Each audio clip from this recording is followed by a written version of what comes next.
Kathmandu. The widespread monsoon floods and landslides that hit South Asia this year highlight yet again the need for the sub-region to be at the forefront of building resilience to disasters.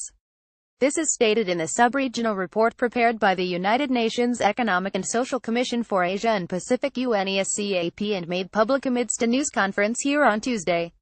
The report states that the Asia-Pacific region is at high risk of disasters such as earthquake, tsunami, typhoons, drought, flood and landslide, snowstorm, avalanche and monsoon. Likewise, the report shows that 26 cities in the sub-region are vulnerable to natural and man-made disasters. Chief of ESCAP's Disaster Reduction Department, Sanjaya Sribastava, reading out from the report in the news conference, maintained Kathmandu, New Delhi, Dhaka and Karachi as highly vulnerable cities to disasters. The report states that Asia-Pacific, as the world's most disaster-prone region, has shouldered the burden of more than 2 million lives lost with economic damage of approximately $1.3 trillion between 1970 and 2016. The region also accounts for over half of the world's absolute poor living under the international poverty line of $1.90 per day, largely from South Asia. Thus, the ability of South Asia to reduce impacts from and build resilience to disasters for its most vulnerable populations will have important implications on achieving the 2030 Agenda for Sustainable Development, the report points out. The countries of Asia and the Pacific agreed on a regional roadmap for implementing the 2030 Agenda for Sustainable Development at the 4th Asia-Pacific Forum on Sustainable Development in 2017.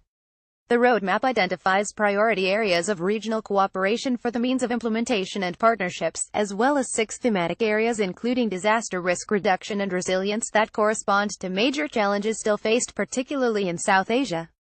The Asia-Pacific Disaster Report 2017 highlights that developmental response to these natural disaster risks inevitably must take on board sub-regional specificities of shared vulnerabilities and disaster risk.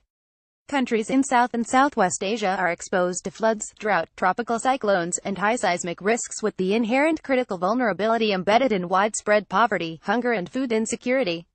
Therefore, risk-sensitive sustainable development strategies need to be highly contextualized to the specific disaster risks facing the sub-region. Better understanding of the sub-regional specificity would facilitate cooperation among countries and enhance the capacity of member states, particularly least developed countries and landlocked developing countries, to implement risk-sensitive sustainable development strategies, monitor the progress, and report their results towards pursuing the SDGs.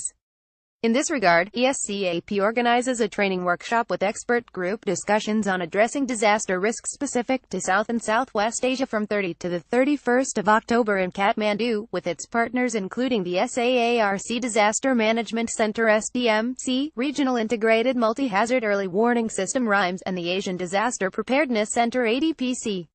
The report suggests exchange of oceanographic and atmospheric data and information among Sri Lanka, Maldives, Bangladesh, Myanmar and India for preparedness and disaster risk reduction. Follow the Himalayan Times on Twitter and Facebook.